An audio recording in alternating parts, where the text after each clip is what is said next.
Ka Meghalaya Pradesh Congress Committee kala Kyntait ya ka Jingkynnoh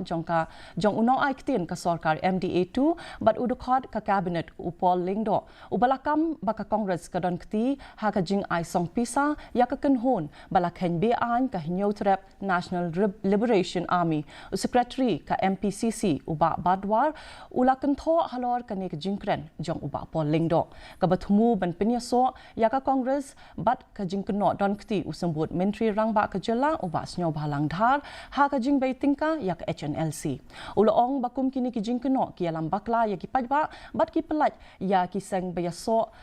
lang bat ka sarkar na ka Jingkynnoh.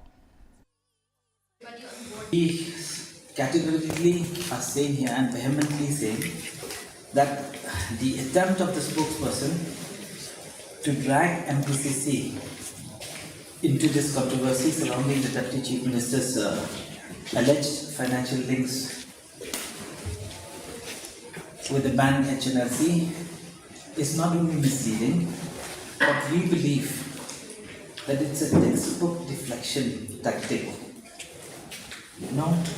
from a political background which is probably quite old in the playbook, which we believe should not have been done, because we stand by it saying that it's just a manipulation. Ka Seng Congress ka badai kaliang persya kan amshim benta ha ka